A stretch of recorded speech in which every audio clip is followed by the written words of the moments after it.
L'Église Habal Shalom est heureuse de partager avec vous cet enseignement pour votre édification. Nous vous souhaitons une bonne écoute.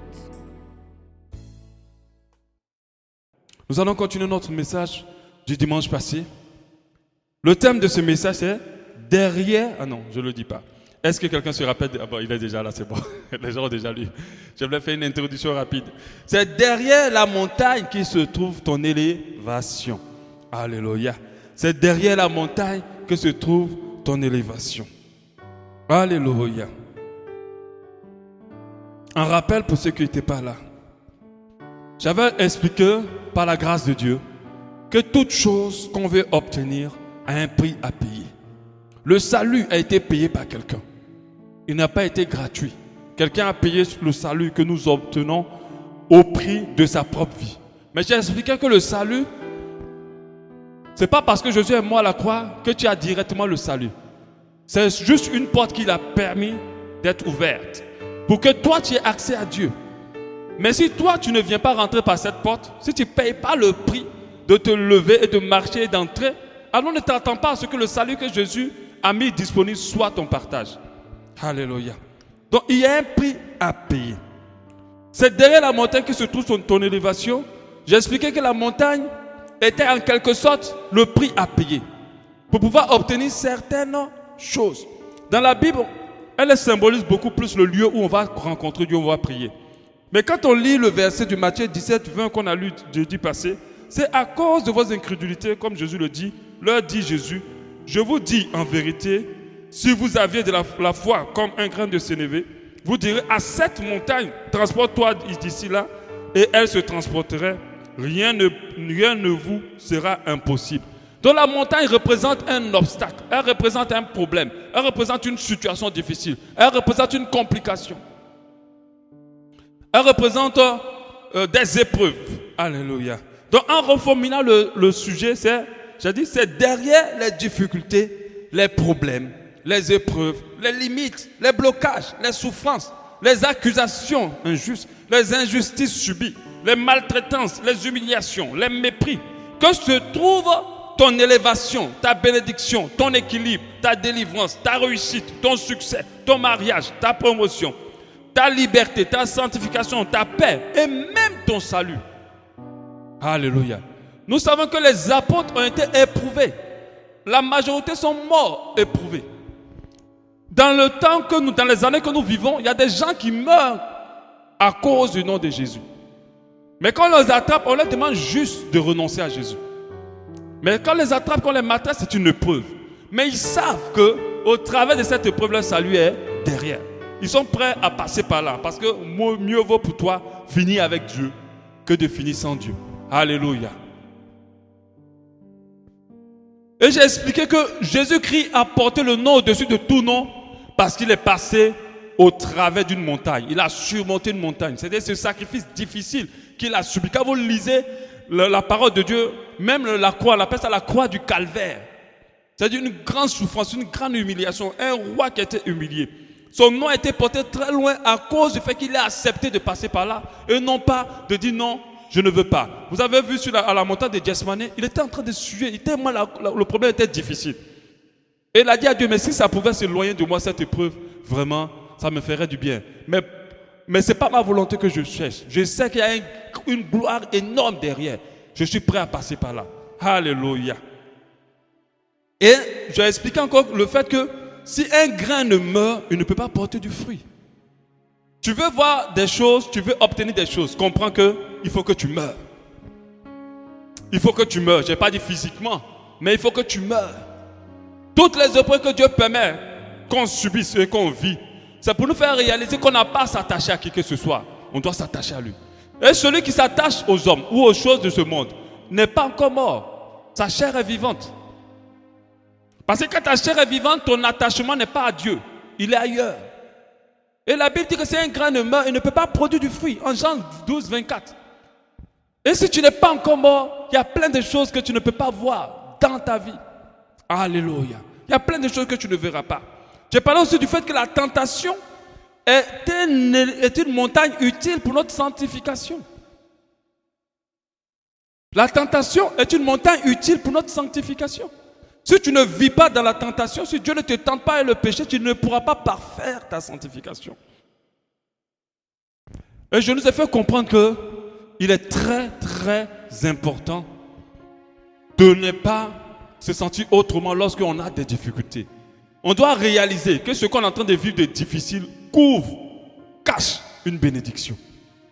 Mais beaucoup de personnes, tant qu'ils ne peuvent pas accepter cela, et ont du mal à pouvoir passer, à pouvoir affronter, à pouvoir comprendre ce qui se passe. Dieu ne prouve pas pour détruire. Il nous aime trop pour ça. Tout ce qui te fait subir de difficile, c'est pour t'amener loin. Mais si tu ne le réalises pas, ça va être compliqué. Et j'avais lu Jérémie 49, 5. Voici, je fais venir sur toi la terreur, dit le Seigneur. Donc c'est Dieu lui-même qui fait venir la terreur sur ses enfants. Lui-même, il permet que la difficulté soit là. Dit l'Éternel, l'Éternel des armées. Elle viendra de tous les alentours. Donc, tu auras des problèmes. Chacun de vous sera chassé devant soi. Et l'une ralliera les fuyards. Mais après cela, je. Alléluia. J'avais parlé de ça. Mais après cela, je. C'est-à-dire, après l'épreuve, Dieu a toujours un jeu. Il a quelque chose de prévu. Il a quelque chose de préparé pour toi. Il ne va pas te laisser dans l'épreuve jusqu'à ce que tu meurs. Son but, c'est qu'après l'épreuve, il y a toujours quelque chose derrière. Il y a toujours une bénédiction. Je ramènerai les captifs des enfants d'Amon, dit l'Éternel. Il y a plein de choses que tu veux dans ce monde. Laisse-moi te dire une vérité. C'est derrière les épreuves. C'est derrière tes limites. C'est au-delà de tes forces.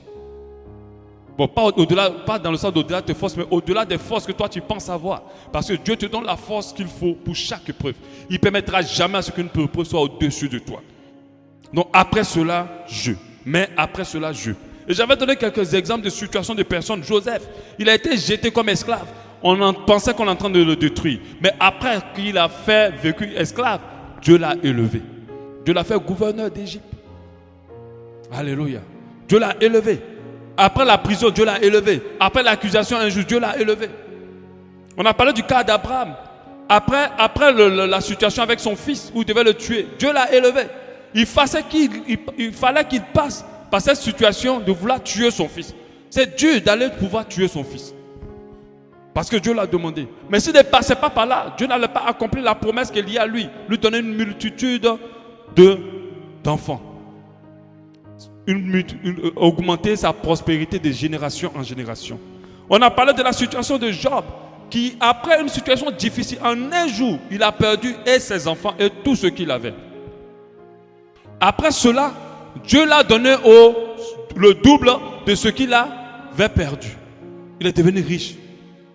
Quand vous voyez la situation de Job, après avoir perdu tout ça, mais Satan ne l'a pas laissé. On avait lu la conversation de Satan avec Dieu. Satan est venu voir Dieu pour dire oui. Lui là, il dit qu'il te suit. Est-ce que tu es sûr qu'il t'aime vraiment? Dieu dit oui, je sais qu'il m'aime. Il dit alors, arrachons-lui tout. Créons-lui un problème. Créons-lui des difficultés. Et puis on verra s'il t'aime. Dieu a dit ok, vas-y, essaie. Moi je sais qu'il m'aime. Quand il a créé, Job était toujours là. Il adorait toujours Dieu. Il n'avait pas lâché Dieu. Il a dit ok, c'est parce que tu as seulement tout pris. Touchons à sa santé. Ulcère malin. Ulcère malin, c'est une grande douleur. Ulcère, c'est le ventre, c'est une grande douleur. Donc en plus d'avoir tout perdu, il avait mal. Il ne pouvait pas dormir, il ne pouvait rien faire. S'il se couche, il n'est pas laissé se lève. Il a envie de se coucher. Mais malgré cela, il a persévéré. Donc il y a des personnes ici que Satan allait vers Dieu pour dire, lui là, celle-là, je te dis, laisse-moi juste le prouver un peu, tu verras. C'est en cela que beaucoup lâchent la main de Dieu. Ils n'ont pas compris que derrière cette épreuve, il y a une bénédiction. Il y a une grâce. Dieu ne prouve pour rien. Il ne prouve pas pour éprouver. Alléluia. On a vu comment Job a été béni. Aujourd'hui, par rapport à la suite logique de l'enseignement, nous allons voir les 10 attitudes à adopter ou vérités à intégrer pour pouvoir surmonter ou déplacer la montagne. Alléluia. 10 attitudes à adopter ou vérités à intégrer en soi pour pouvoir surmonter ou déplacer la montagne. Alléluia. Parce que cette montagne qui est devant toi, elle doit se déplacer. La Bible dit si tu as un peu la foi, elle va se déplacer. Alléluia. Quand on parle de preuves, on sait que c'est juste des situations ou des conditions ou des tests pour pouvoir voir le niveau de l'enfant. Alléluia, à l'école. Mais le prof n'a pas seulement pour but de voir le niveau de l'enfant. Le prof a pour but aussi d'inciter l'enfant à étudier, à bosser, à s'approcher, à apprendre. Alléluia. Donc, comprenons que Dieu l'utilise pour ces buts-là. Si tu veux avoir accès à la bénédiction, si tu veux que la montagne se déplace, ne t'attends pas, ne t'assois pas là pour dire oui, Dieu, je suis ton enfant, viens déplacer la montagne. Ah non, je te dis non. Nous nous rappelons que notre verset de base, c'est de planter, d'arroser, et c'est Dieu qui fait croître. Si tu ne plantes pas, si tu n'arroses pas, Dieu ne fera rien croître. Alléluia. Donc c'est que si toi-même tu ne te lèves pas à un moment donné pour agir par rapport à ce que tu veux, ne t'attends pas à ce que Dieu fasse au-delà. Alléluia. Il t'a donné la force, il t'a donné la capacité. Alléluia. Donc Dieu utilise le preuve pour façonner ses enfants, pour façonner son fils, pour bénir aussi. Alléluia. Après la tempête, je te dis, il y a toujours le beau temps.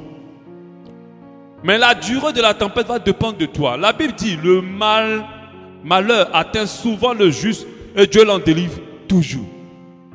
Mais le problème, c'est que le juste a toujours, il y a certains justes qui semblent être habitués au malheur, qui semblent être assis dans le malheur. Ils ont des situations qui perdent. C'est parce qu'ils n'ont pas adopté les 10 attitudes dont je vais parler maintenant pour pouvoir sortir de là. Dieu éprouve celui qui n'a pas encore compris. Dieu éprouve celui qui n'a pas encore réussi. On ne va pas faire avancer un enfant qui n'a pas reçu les épreuves dans la classe supérieure. Alléluia. Et toutes ces épreuves-là nous amènent dans la gloire de Dieu. Et il faut le réaliser. C'est lui qui a permis ça. C'est Dieu qui est à l'origine de ton problème. Alléluia. Ça te choque un peu, mais c'est la vérité. C'est lui. Il ne le crée pas, mais il permet. Il permet que Satan le fasse. On va passer par rapport aux 10 attitudes ou aux 10 vérités à intégrer. Le premier, chercher Dieu où il se trouve. Alléluia. Ésaïe 56, 6 dit, cherche l'Éternel pendant qu'il se trouve, invoque-le tandis qu'il est prêt. Alléluia. Généralement, quand les gens sont dans des situations, ils ne cherchent pas Dieu. Ils ne cherchent pas Dieu. Tout ce qu'ils cherchent à faire, c'est de comment sortir de cette situation et pouvoir s'engager dans plein de choses. Quand tu as un problème, qui vois-tu en premier pour sortir de ton problème? Est-ce Dieu ou est-ce quelqu'un? On va l'expliquer notre situation à tout le monde. Est-ce qu'on l'a expliqué à Dieu? On dit cherche Dieu où il se trouve. Dieu ne se cherche pas, ne se trouve pas auprès d'un homme de Dieu puissant. Parce que d'autres, dès que ça ne va pas, on a eu beaucoup de soucis avec ça à l'église. Parce que beaucoup viennent ici comme s'ils viennent chez un marabout. Dieu ne se trouve pas à l'église, forcément. Dieu, il est disponible partout. Il est omniprésent. C'est pour ça que la dernière fois, je disais, Dieu m'avait montré cette image, je voyais plusieurs boules dans du feu. Et d'autres étaient en fer et d'autres étaient en chiffon. Ceux qui étaient en chiffon se consumaient et ceux qui étaient en fer ne se consumaient pas. Alléluia. Si c'était nous les hommes qui avons la possibilité de changer vos vies, alors Dieu ne serait pas Dieu. Alléluia. Si tu es venu parce que tu veux rencontrer un homme de Dieu puissant pour changer ta situation, tu es en train de te tromper. Cherche Dieu où il se trouve. Et nous savons où il se trouve, dans sa parole. Et il se trouve de quelle manière? Avec humilité. Alléluia. Avec sincérité, avec vérité. On va chercher des solutions, oui. Oh, j'ai tel problème, aide-moi. Je ne sais pas comment faire. On part ici, on vient ici, on fait la mer. Dieu te regarde. Il te regarde te casser le visage. Et l'épreuve dure parce que tu n'as pas cherché Dieu. Tu n'as pas fait de lui l'alpha, c'est-à-dire le commencement de la situation. Et il faut que tu arrives à un état où ton réflexe à chaque situation te dit, ah Seigneur, voilà ce que je vis. Qu'est-ce que je dois comprendre? Où je dois te chercher? Lis la parole de Dieu. Dieu, il parle. Je vous ai toujours dit, Dieu ne s'arrête jamais de parler. Le problème, c'est que l'homme n'écoute pas. Dieu nous aime trop pour dire, je suis fâché comme toi, je ne te parle plus. Non. Il parle toujours. C'est parce que certains n'ont pas la bonne fréquence pour l'entendre. Quand d'autres disent Dieu m'a abandonné, il ne me parle plus, il ne t'a pas parlé. C'est pas que tu es dans une disposition, tu ne peux pas capter sa voix. Cherchez Dieu où il se trouve. Ça, c'est la première attitude. Cherchez Dieu où il se trouve. Le chercher dans sa parole, le chercher dans sa présence. Mais ne pas aller courir et monter, descendre dans tous les sens, dans le but de trouver une solution. Appelez ici, foncez là, cherchez une solution là-bas, parlez, criez, tout ça. Ça, tu ne cherches pas Dieu. Alléluia. 1 Roi 19, 11. Au verset 13. Parle de Élie qui allait chercher Dieu où il se trouve. L'Éternel dit, sors et tiens-toi dans la montagne devant l'Éternel. Et voici, l'Éternel passa. Et devant l'Éternel, il y eut un vent fort et violent qui déchirait les montagnes et brisait les rochers. L'Éternel n'était pas dans ce vent. Dieu ne se trouve pas dans tout ce qui est superflu. Dieu ne se retrouve pas dans tout ce qui est grand spectacle. Il se retrouve dans les simples choses. Alléluia. Notre Dieu est juste. Il n'est pas disponible que pour une catégorie de personnes. Il se trouve par tout le monde. Tous ceux qui ont un cœur sincère qui veulent le retrouver. Alléluia. Tous ceux qui ont un cœur sincère qui veulent le retrouver. L'Éternel n'était pas dans le vent. Et après le vent, ce fut un tremblement de terre. L'Éternel n'était pas dans le tremblement de terre. Et après le tremblement de terre, un feu. L'Éternel n'était pas dans le feu. Et après le feu, un murmure doux et léger. On dit quand Élie l'entendit, il s'enveloppa le visage de son manteau. Il sortit et se tint à l'entrée de la caverne. Et voici, une voix lui fit entendre ses paroles. Que fais-tu ici, Élie? Alléluia. C'est-à-dire que Dieu n'était pas dans tout ce qui était waouh, tout ce qui était beau. Il n'était pas dedans. Il était dans quelque chose d'assez simple. Notre Dieu, il est humble. Alléluia. Donc, tu dois chercher Dieu où il se trouve. Et quand il est disponible. Il ne faut pas aller chercher partout. Et après, maintenant, être dans une position où tu ne sais plus quoi faire. Et c'est là que tu es en train de chercher Dieu. Si Dieu n'a pas été l'alpha de ta situation va perdurer. Alléluia. Est-ce que tu as envie de chercher ton Dieu? Alléluia. Est-ce que tu as cette conviction qu'il faut que tu le cherches encore plus? Alléluia. Pendant qu'il est disponible, pendant qu'il se trouve. On va passer à la deuxième attitude à adopter ou la deuxième vérité à intégrer. Ça, c'est par contre une vérité. Comprendre que cette tempête passera. Alléluia. Qui peut dire Amen avec moi? Je vais te dire, rien n'est perdu, rien ne dure, rien ne reste. Tout est passager. Sauf la parole de Dieu. Et Dieu lui-même sont éternels. Je ne peux même pas dire son est éternel. Parce que la parole de Dieu, c'est Dieu. Est éternel. Alléluia. La parole de Dieu et Dieu lui-même est éternel. Alléluia. Alléluia. Donc comprendre que cette tempête passera. Moi, chaque fois que je suis dans une complication, mon esprit est déjà à la fin de cette complication. Je ne commence pas déjà à craindre ou comment ça? Il y a un mot qu'on utilise là. À redouter, mais il y a un mot plus truc. À redouter déjà tout ce que je vais subir.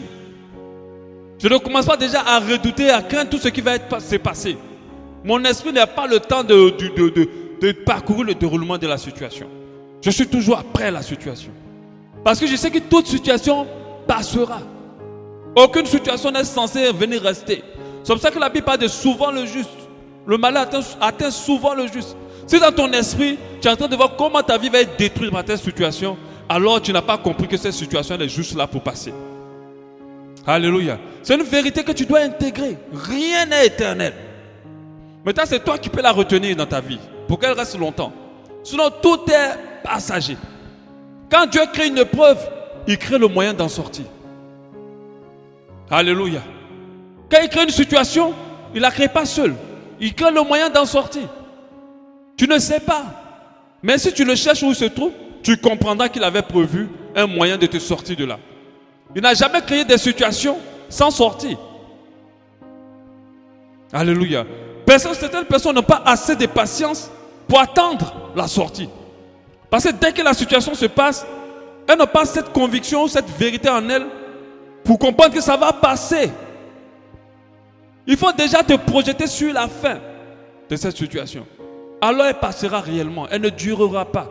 Si tu commences à redouter, si tu commences vraiment à redouter ce que tu vas vivre, alors sa situation va risquer de se poser et elle risque d'être plus dure.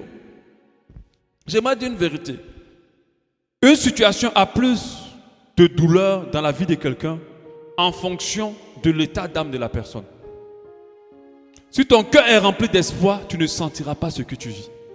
Tu ne sentiras pas la douleur. Tu ne sentiras pas la complication. Au contraire, ça serait paradoxal, mais tu seras en paix. Pendant que tout chauffe autour de toi. Vous pensez que lorsqu'on attrape les apôtres et qu'ils savent qu'on doit les décapiter, ils sont en train d'avoir peur, ils sont en train de trembler? Non, ils ne tremblent pas. Ils louent leur Dieu.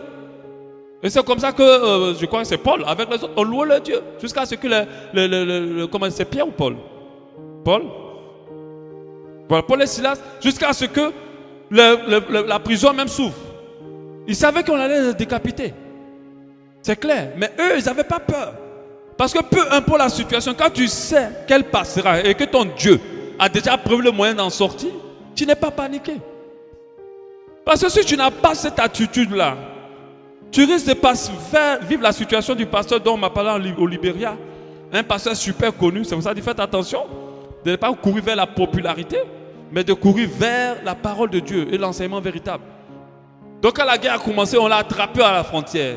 Et malheureusement pour le Trump, son visage était tellement placardé au Libéria, on l'a reconnu.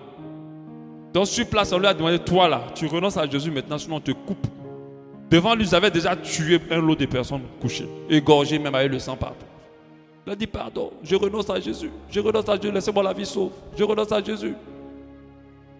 Ils sont tournés vers la femme. On dit, toi aussi tu renonces. La femme a dit, si vous voulez, tuez-moi. Mais moi là, je ne laisse pas Jésus. Qu'est-ce qu'ils ont fait? Ils ont égorgé le pasteur. Et puis ils ont accompagné la femme jusqu'à Abidjan. Vous comprenez? Mais qu'est-ce qui a permis à ce que la femme dit, tuez-moi? C'est parce qu'elle a compris que si elle meurt maintenant, alléluia, alléluia, elle rentre dans la gloire immédiatement de son Père. C'est quoi la mort pour un chrétien si ce n'est qu'un gain? Alléluia. Elle a compris. Elle a compris que si c'était le jour-là que Dieu voulait qu'elle parte, elle ira. Mais si ce n'était pas le jour, elle n'ira pas. Et que Dieu a trouvé un moyen pour elle de sortir de cette épreuve. Alléluia. Tout ce qui t'arrive, Dieu a prévu un moyen pour en sortir. Sache que cela va passer. Mais si toi tu ne le réalises pas, ça sera difficile pour toi de sortir de là, de surmonter la montagne ou de la déplacer. Amen. Le 3, une autre vérité aussi à comprendre. Donc, le premier c'était Exode 14, 13. Moïse dit au peuple, ne craignez rien, restez en place. Regardez la délivrance que l'Éternel va vous accorder en ce jour. Donc quand ils viennent comme ça, ils voient déjà des ennemis en stock qui étaient beaucoup. Moïse n'a même pas pensé à comment on va se battre. Quelle est la stratégie qu'on va faire pour les terminer? Comment on va subir? Il a seulement pensé, regardez seulement comment Dieu va vous délivrer. Il a pensé à la fin. Alléluia, de la situation. Et il dit, car les Égyptiens que vous voyez aujourd'hui, je dis mon frère ou ma soeur, car la situation que tu subis aujourd'hui, car la montagne dans laquelle qui est bloquée aujourd'hui, qui bloque ta vie aujourd'hui, il dit, vous ne le verrez plus jamais. Vous ne le verrez plus jamais. Pour que tu ne le vois plus jamais, il faut que tu aies l'attitude et la vérité intégrées comme il faut. Sinon, Dieu renvoie la situation.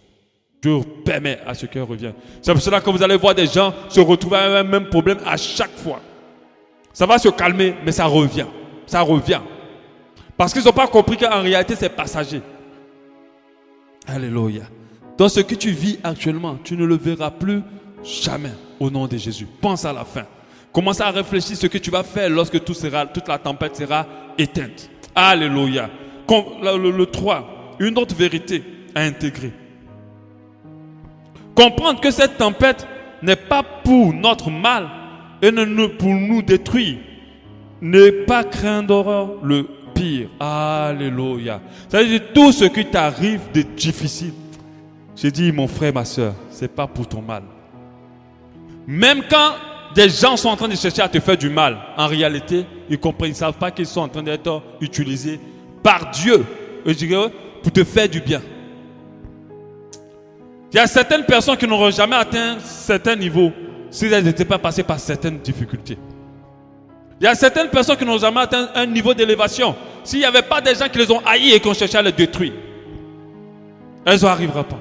Il y a certaines personnes qui ne seront pas arrivées à un certain équilibre spirituel si on ne les avait pas maltraités quand ils étaient petits. Alléluia. Il y a certaines personnes qui n'auraient pas atteint le niveau de promotion au travail s'il n'y avait pas quelqu'un qui a voulu les détruire dans le travail. Alléluia. Donc comprends que tout ce qui t'arrive, Dieu le permet pour ton bien. Si tu n'as pas compris ça, tu auras mal. Et je dis, lorsque ta foi, ton état d'âme est déjà brisé, ce qui tu es en train de subir se décuple. Je dis même, devient encore plus difficile.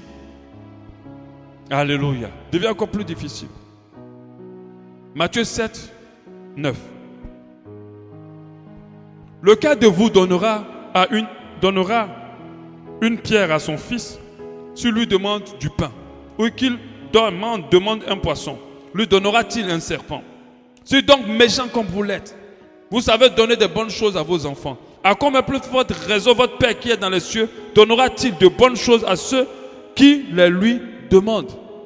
Donc c'est pour faire comprendre que Dieu t'aime trop pour pouvoir te détruire. Dieu t'aime trop pour pouvoir te refuser quelque chose que tu veux.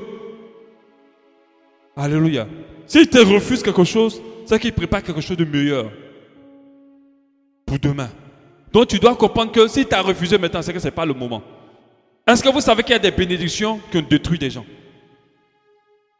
Est-ce que vous savez qu'il y a des choses, quand ça vient dans ta vie, tu t'es battu, quand tu as fini d'avoir, ça a été ton échec. Ça a été ta plus grosse souffrance, ta plus grande erreur. C'est pour ça que l'enfant de Dieu doit comprendre que tout ce que Dieu refuse de lui donner, tout ce que Dieu lui permet de subir, c'est pour son bien. Si tu ne comprends pas ça, tu vas souffrir, tu vas te battre, tu vas persévérer. Peut-être que tu vas arriver, mais Dieu ne serait pas avec toi.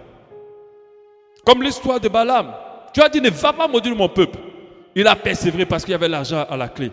Quand il partait, Dieu l'a laissé partir. Dieu a même dit, oui, tu peux partir. Mais quand il partait, Dieu avait prévu la mort pour lui devant. Devant, il avait prévu la mort. Heureusement que son âne ou son cheval a pu voir l'ange qui était prêt à le tuer. Et c'est ça qui l'a sauvé. Alléluia. La Bible dit en Job 15, 17, heureux l'homme que Dieu châtie. Ne méprise pas la correction du Tout-Puissant. Il fait la plaie et il abande. C'est ce que je suis en train de vous dire là. Donc lui-même, il vient te blesser. Et puis il vient te soigner. Mais ce n'est pas pour rien qu'il fait ça. Il fait ça pour ton perfectionnement. Il fait ça pour ton élévation. Il fait ça pour ton bonheur. Il fait la plaie et la bande. Il blesse et sa main guérit. Ce n'est pas moi qui ai dit ça. C'est la parole de Dieu. S'il faut, il te délivrera de l'angoisse. Après, regardez la suite. Cette fois, le mal ne t'atteindra pas. Il te sauvera de la mort pendant la famine et des coups du glaive pendant la guerre. Tu seras à l'abri du fléau de la langue. Tu seras sans crainte quand viendra la dévastation. Tu te riras de la dévastation comme de la famine et tu n'auras pas à redouter les bêtes de la terre. Alléluia. Après, c'est les grâces et les bénédictions. C'est-à-dire qu'il te porte maintenant parce que tu as accepté la plaie. Après, il a abandonné. Après, il t'a blessé. Il t'a guéri. Et tu as compris pourquoi. Et tu étais dans le bon état. Et puis après, il déverse sa bénédiction et sa protection sur ta vie. Alléluia. On passe au prochain. Au 4, c'est ça? Une autre vérité.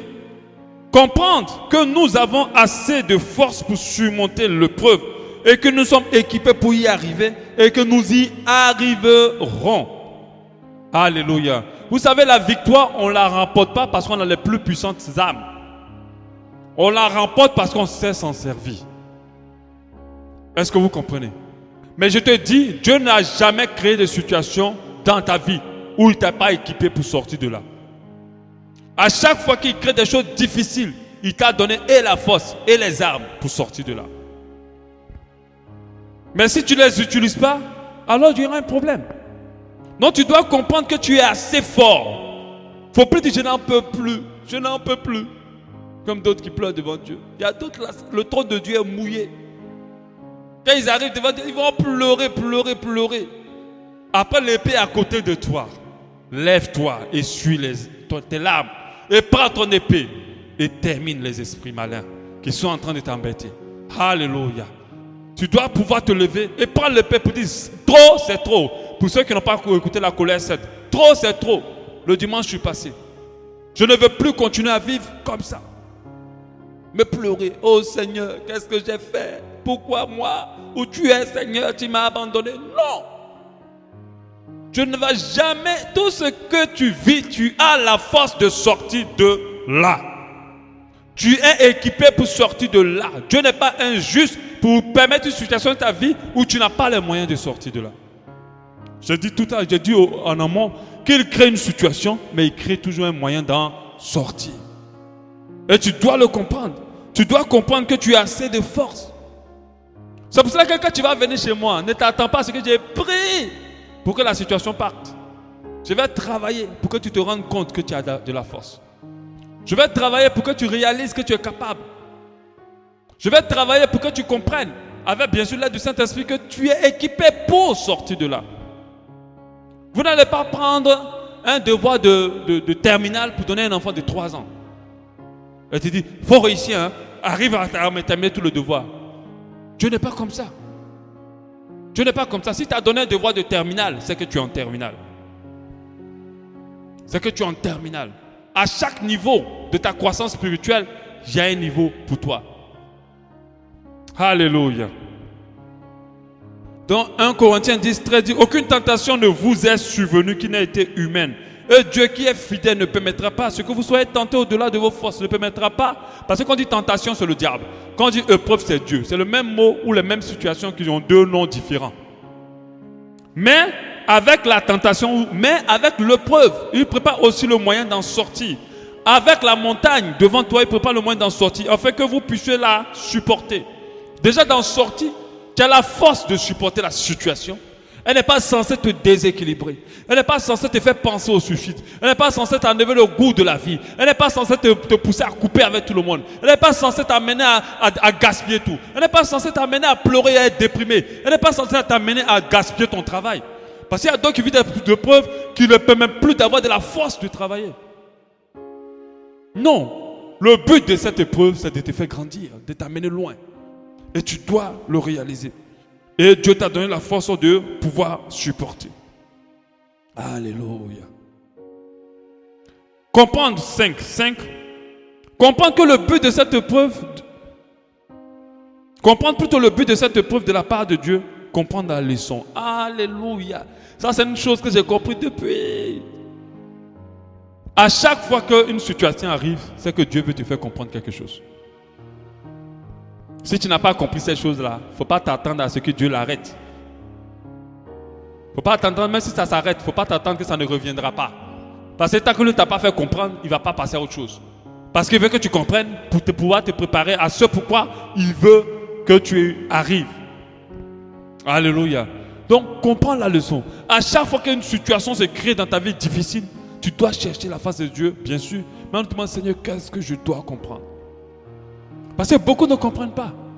Des fois, la majorité des leçons que beaucoup doivent comprendre dans les épreuves, c'est le détachement. L'attachement, le détachement. C'est-à-dire le détachement aux choses ou aux personnes qu'il ne faut pas, pour l'attachement à Dieu. Si quelque chose dans ta vie ou quelqu'un dans ta vie a plus de valeur que Dieu, ne t'étonne pas que tu souffres. Alléluia. Parce que le Dieu qu'on adore est un Dieu jaloux. Ceux qui ont compris ça ont moins de preuves. Ceux qui ont compris ça, ils ont une vie tranquille. Mais si tu ne comprends pas ça, ça va. Ça veut dire que Dieu va brouiller même tout ce à quoi tu es attaché. Si c'est le travail, il va te faire perdre ton travail. Si c'est ta femme ou ton mari, il va créer tous les problèmes. Parce qu'aucune personne ou aucune chose ne doit prendre la place de Dieu dans ton cœur. Tu dois comprendre la leçon.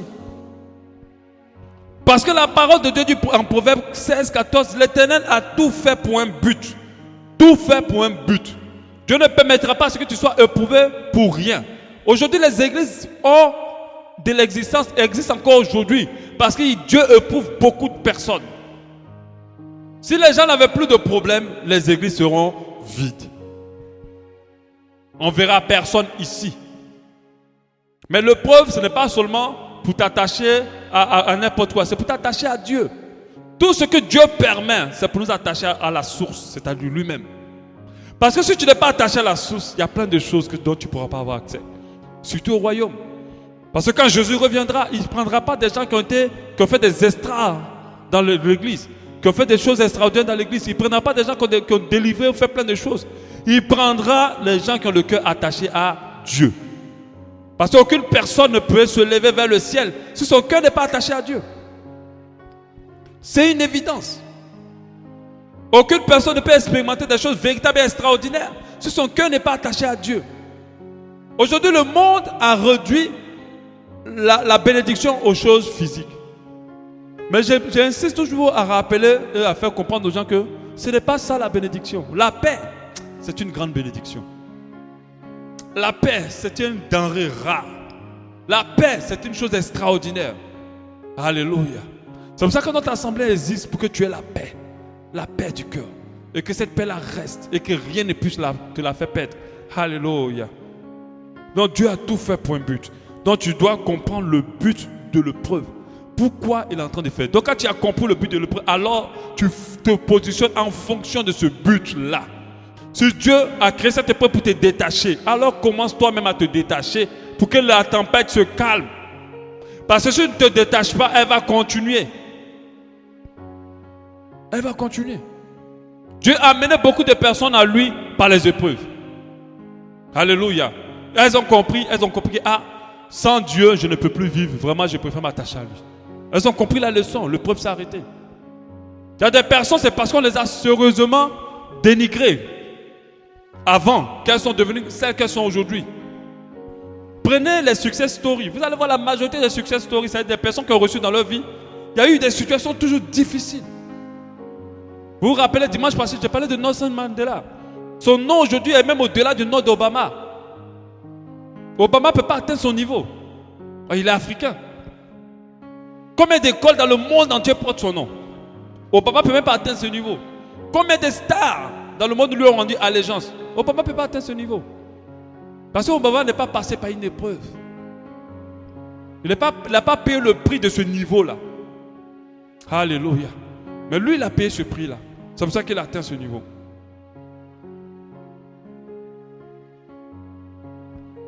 « 1 Pierre 5, 10 » c'est certainement un verset pour quelqu'un ce matin.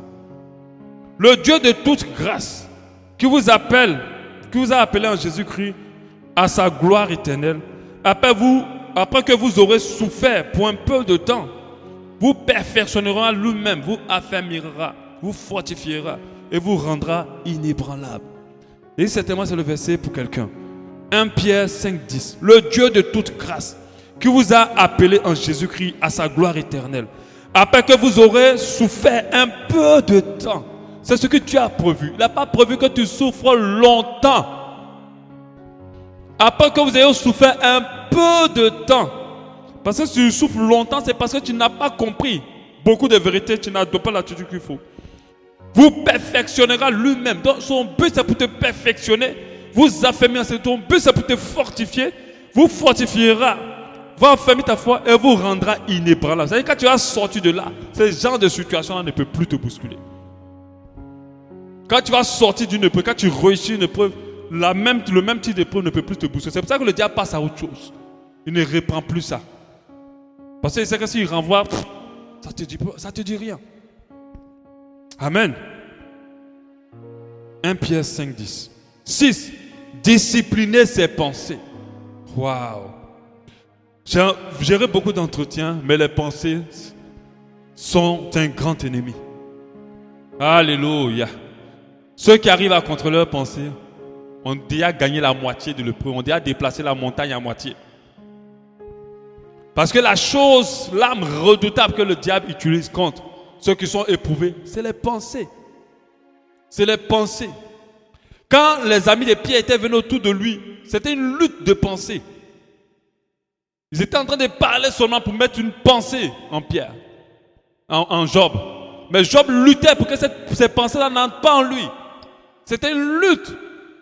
Parce que dès que ces pensées-là rentrent en lui, c'est fini. Il n'aura pas la force qu'il faut. Il ne sera pas dans la position qu'il faut. Il n'aura pas la sagesse qu'il faut. Et il y a beaucoup, le preuve va perdurer. Les pensées. Il faut apprendre à discipliner ses pensées. Moi, je peux être là comme ça, en train de rouler le voiture, puis tu vas m'entendre dire, arrière de moi, Satan. Moi, les pensées, tu ne peux pas empêcher Satan de te donner des pensées. Mais je te dis, ça marche. Quand tu dis, arrière de moi, Satan, ça part, ça s'arrête net. Qui a déjà expérimenté ça?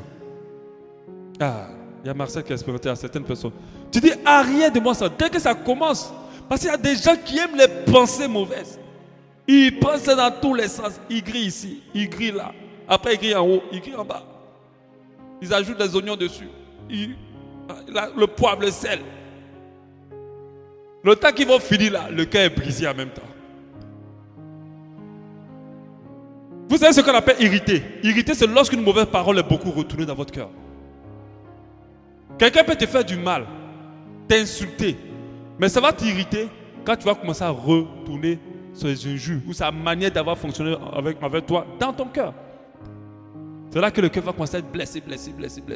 Discipliner ses pensées. Arrière de moi, Satan, même si tu es devant le président et que Satan va commencer à te mélanger la tête, tu dis arrière de moi, Satan. Tu dis quand tu dis ça, ça marche net. Essaie et puis viens me dire dimanche prochain. Dès que tu dis arrière de moi, Satan, au nom de Jésus, ça s'arrête. Ça ne continue même pas. Et les pensées étaient une âme redoutable que le diable utilise contre beaucoup de personnes. Il va commencer à travailler. Il va dire, tu as vu comment il a fait. Tu as vu ce qu'il a dit.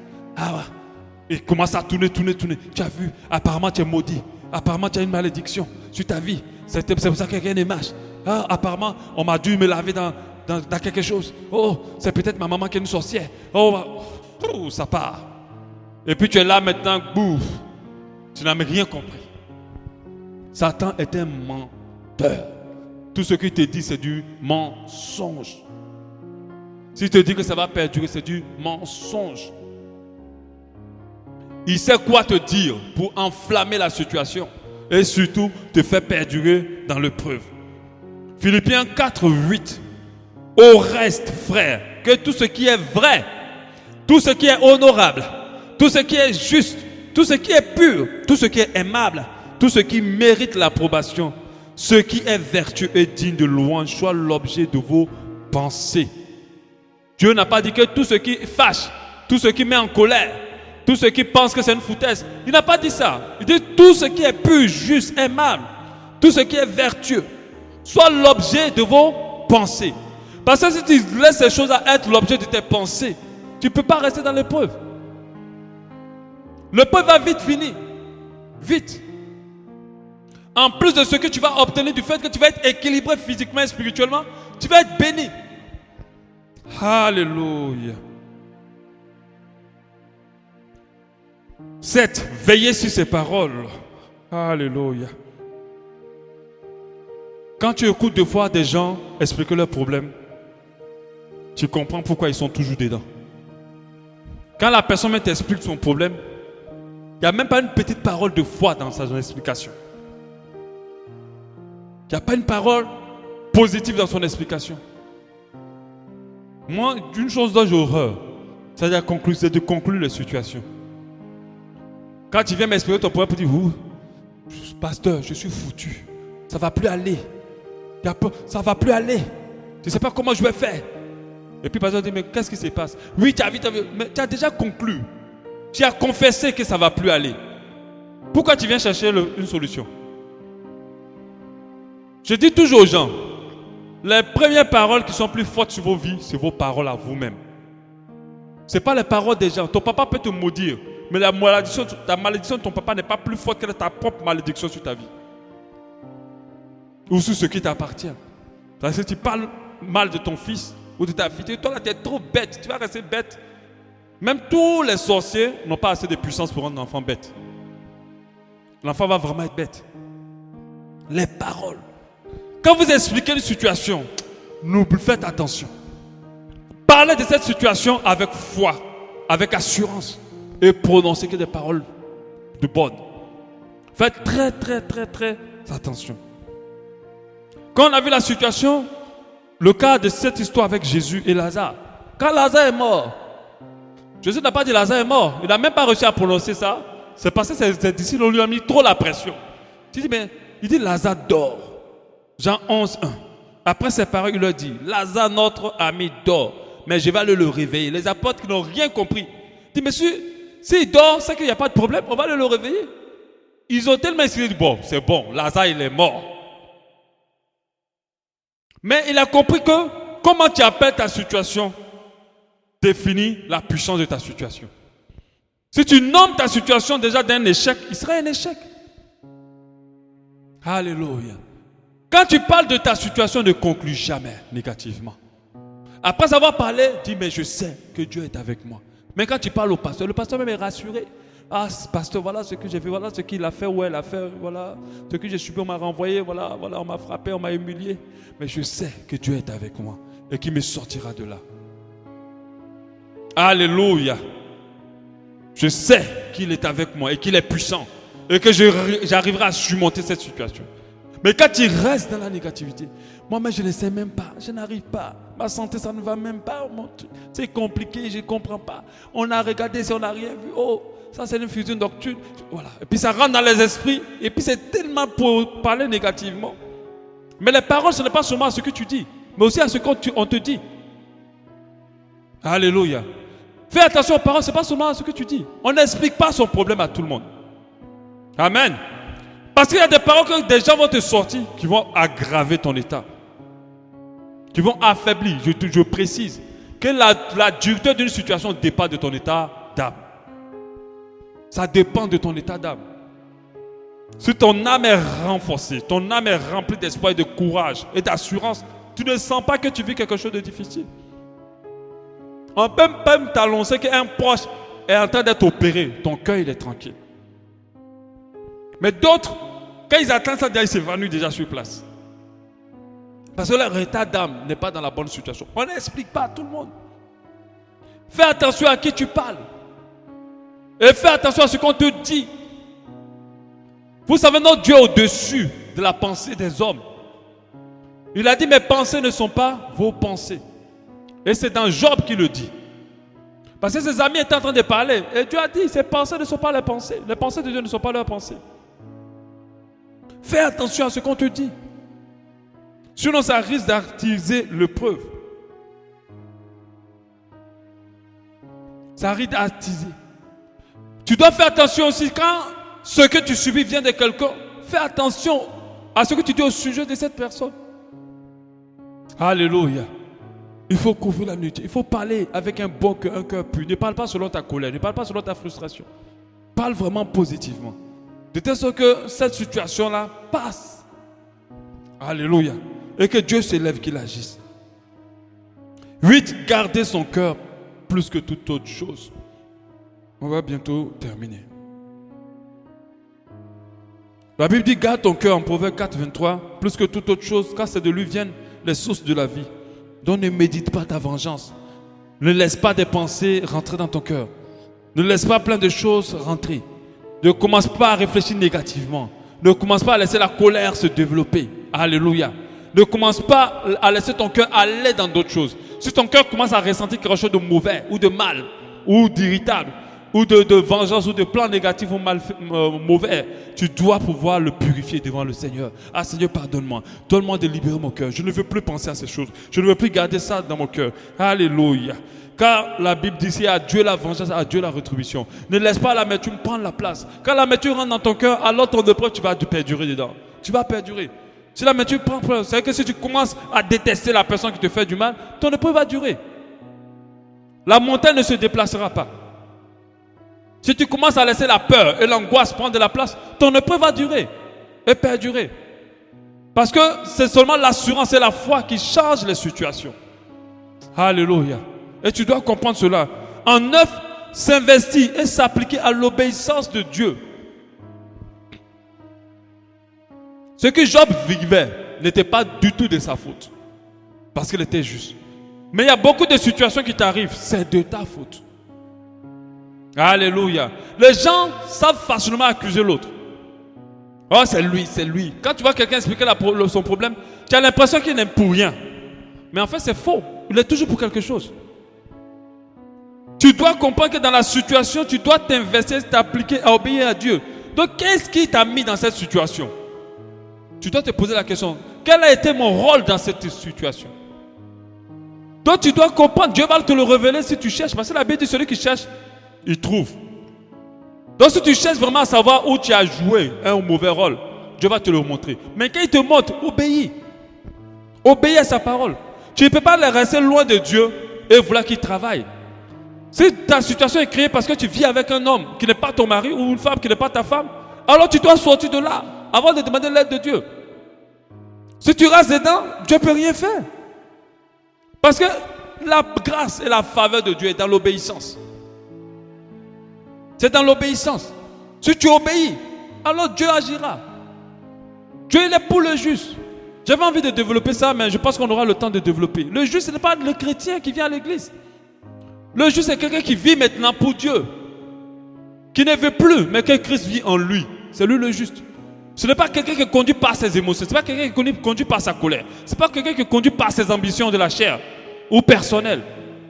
Ce n'est pas quelqu'un qui est conduit par le fait de vouloir plaire tellement à quelqu'un, son papa ou sa maman. Donc c'est ça qui le conduit. Non, c'est quelqu'un qui est conduit par l'Esprit de Dieu. Si tu n'es pas conduit par l'Esprit de Dieu, tu n'es pas compté parmi les justes. Alléluia. Parce que seul l'Esprit de Dieu nous permet d'être justes. Amen. Donc il faut que tu comprennes que tu dois t'investir dans l'obéissance. On a vu le cas de Jonas. Ces problèmes se sont multipliés, renforcés, parce qu'il ne voulait pas obéir à Dieu. Parce qu'il voulait faire sa propre volonté. Si tu restes à faire sa propre volonté, si tu restes, tu te concentres sur ce que tu veux, ta situation va perdurer. Mais si tu comprends que non, je dois laisser et chercher à savoir qu'est-ce que Dieu veut et m'appliquer à accomplir ce que Dieu veut, ta situation va partir. C'est une loi divine. Elle est claire. Tu ne peux pas sortir d'une chose si vraiment c'est Dieu qui te régit. Tu ne peux pas sortir d'un problème si ta vie n'appartient pas complètement à Dieu et qu'elle n'est pas conduite par son esprit.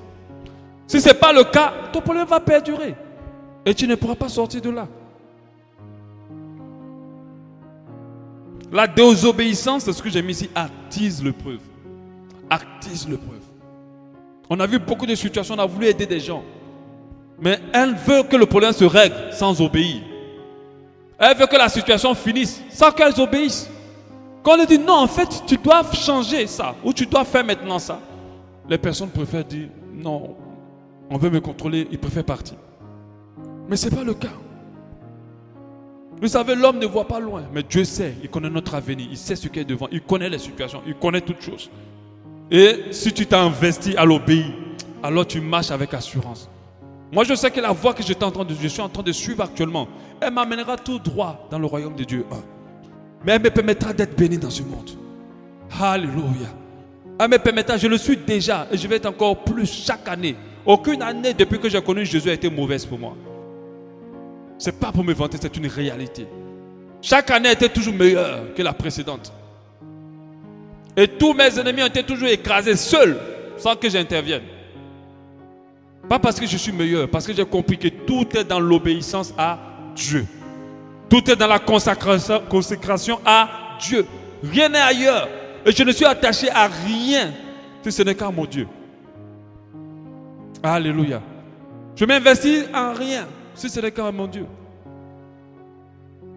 Rien ne peut embrouiller ma relation avec lui.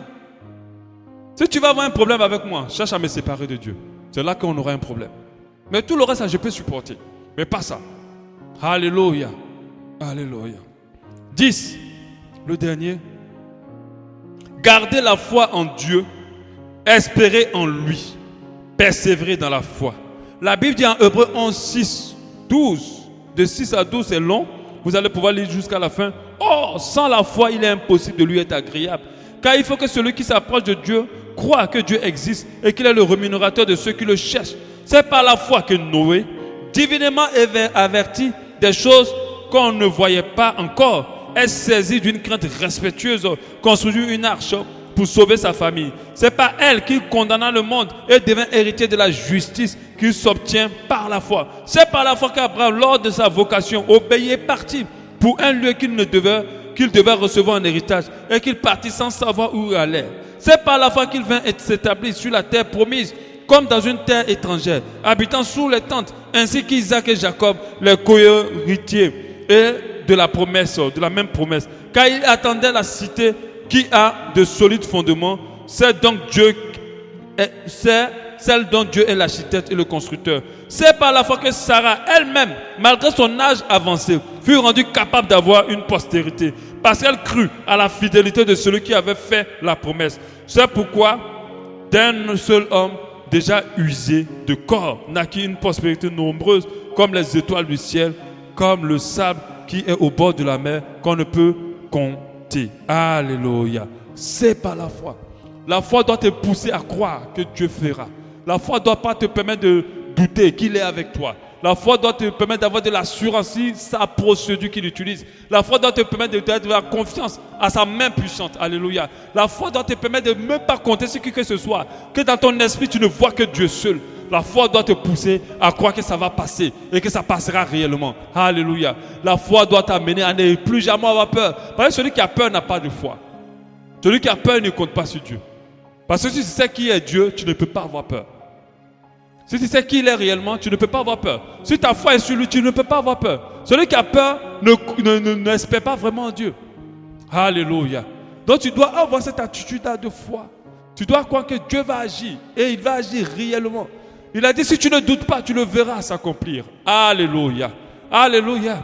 On va pouvoir prier par rapport à cette parole. Alléluia. Gloire à ton Saint-Nom, Seigneur. Gloire à ton Saint-Nom. Alléluia. Si tu adoptes toutes ces attitudes et tu intègres toutes ces vérités, certainement il y a d'autres que Dieu peut t'enseigner.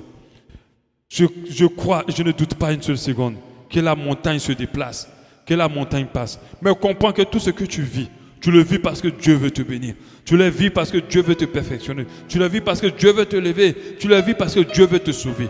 Alors, ne pleure plus, ne te lamente plus, ne crains plus, ne doute plus. Alors la montagne passera. Alléluia. Gloire à ton Saint-Nom. Gloire à ton Saint-Nom. Parle à ton Dieu ce matin. Alléluia. Parle à ton Dieu, parle à ton Dieu. Parle à ton Dieu. Parle à ton Dieu. Gloire à ton Saint-Nom. Gloire à ton Saint-Nom, Seigneur Jésus. Parle à ton Dieu. Cette montagne se déplacera. Cette montagne se déplacera. Cette montagne se déplacera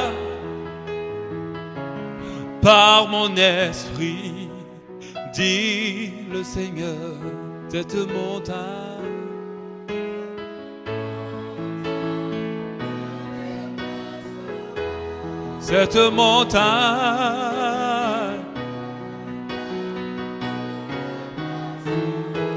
cette montagne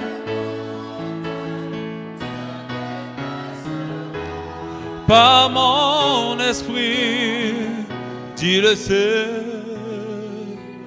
Cette montagne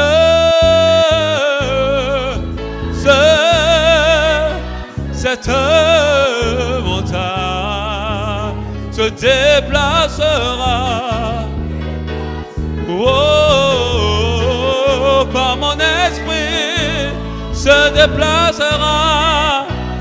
Par mon esprit, dit le Seigneur. Alléluia. Comme on fait tous les dimanches, je vais t'encourager à te lever debout. Si pendant que je parlais, tu as senti que vraiment, presque la moitié de tout ce que tu as entendu n'est pas quelque chose que tu intègres vraiment dans ta vie, n'est pas vraiment des vérités que tu intègres, des attitudes que tu adoptes, alors lève-toi. Je vais prier pour toi. Je vais prier afin que ces choses-là s'inculquent dans ton esprit. Je vais prier afin que tu les réalises profondément. Et que rien ni personne ne puisse t'éloigner de ces attitudes et de ces vérités. Alléluia. Tu vas lever les mains vers le ciel. Certainement, pendant que j'étais en train de parler, il y a un qui t'a vraiment marqué. Tu vas prier en fonction de ça. Tu vas dire, Seigneur, permets-moi. Pardonne-moi déjà d'avoir agi autrement. Et permets-moi d'intégrer cela en moi.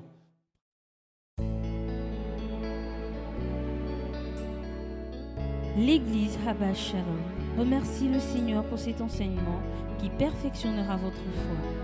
Pour plus de renseignements sur notre assemblée, veuillez nous joindre au plus 241 07 93 10 00 ou faites un tour sur notre site internet www.abbashalom.org ou encore visitez notre page Facebook. Abba Shalom, expérimentez l'amour et la paix de Dieu.